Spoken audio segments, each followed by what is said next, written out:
नमस्कार दोस्तों, मैं अंकुर उपाध्याय स्वागत करता हूं आप सभी का आपके अपने YouTube channel share market analysis में। दोस्तों, बात करूंगा आप सभी के साथ तीन ऐसे स्टॉक्स के बारे में जो कल के सेशन में आपके लिए काफी बड़ा एक्शन दिखा सकते हैं, क्योंकि ये न्यूज बेस्ड स्टॉक्स हैं।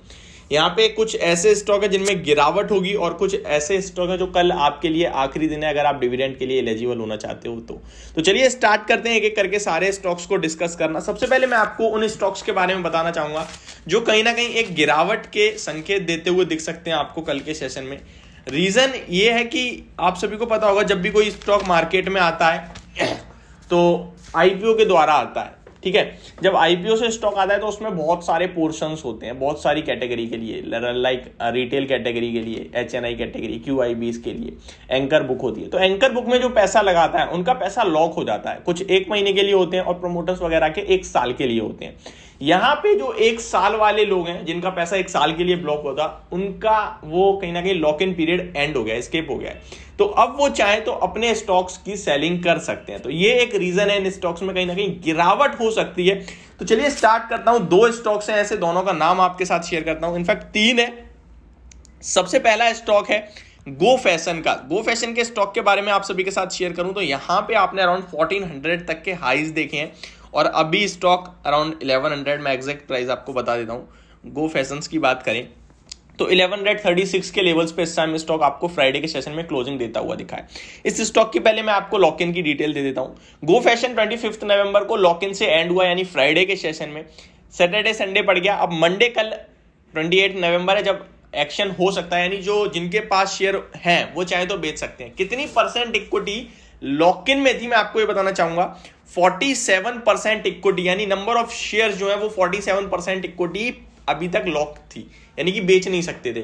अब ये कहीं ना कहीं फ्री टू सेल हो जाएगी। अब ऑब्वियस सी बात है, प्रमोटर्स नहीं बेचेंगे, बट हाँ इसमें से हो सकता है किसी का मन हो भाई पैसा निकालने का तो वो निकाल सकते हैं। अभी तक तो पाबंदी थी लेकिन अब पाबंदी नहीं है।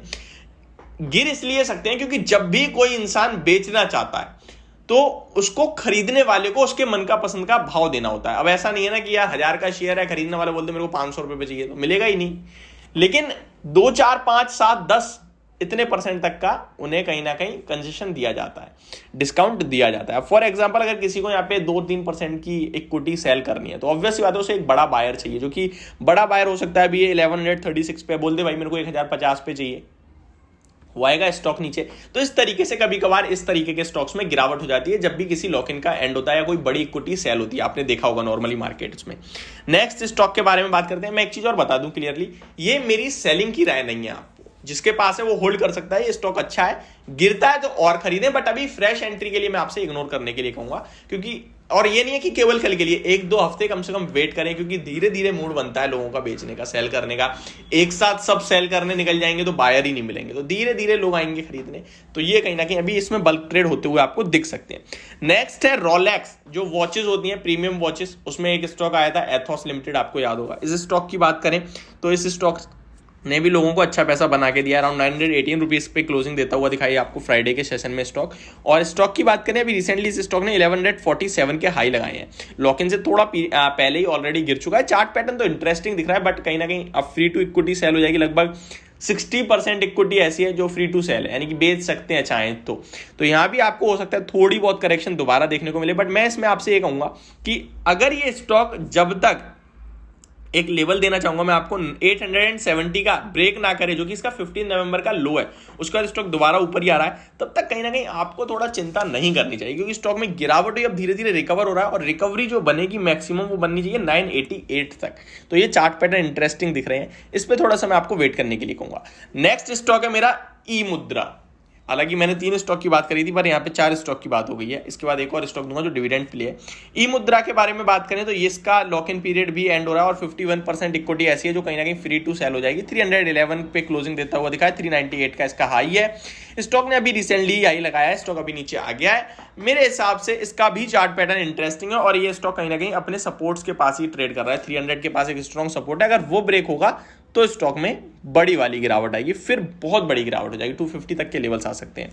तो ये 3 स्टॉक है जो लॉक इन पीरियड एंड हुए हैं, यहाँ पे आपको नजर रखनी है। अब नेक्स्ट स्टॉक के बारे में बात करते हैं जो कि एक डिविडेंड प्ले, उस स्टॉक का नाम है वेदांता। वेदांता के बारे में बात करें तो कंपनी ने 17.50 रुपीज पर शेयर का डिविडेंड अनाउंस करा था, जिसकी कल आखिरी दिन है जिसके लिए अगर आप लेते हैं तो आप एलिजिबल हो जाएंगे। फॉर एग्जांपल अगर आप कल खरीदेंगे तो आप एलिजिबल हैं। 29 यानी परसों के सेशन में इस स्टॉक में आपको गिरावट होते हुए दिखेगी। जितना डिविडेंड है उतना एक्स डेट करता हुआ दिखेगा आपको। 29 की एक्स डेट है, मैं आपको अभी बता रहा हूं। अगर आप कल लेते हैं तो 29 को गिरेगा, लेकिन आप डिविडेंड के एलिजिबल हो जाएंगे। तो ये मेरी वीडियो इन 3 स्टॉक्स को लेकर। होप आपको सब कुछ क्लियरली समझ में आया होगा। Thank you so much for watching this video. Have a great day guys.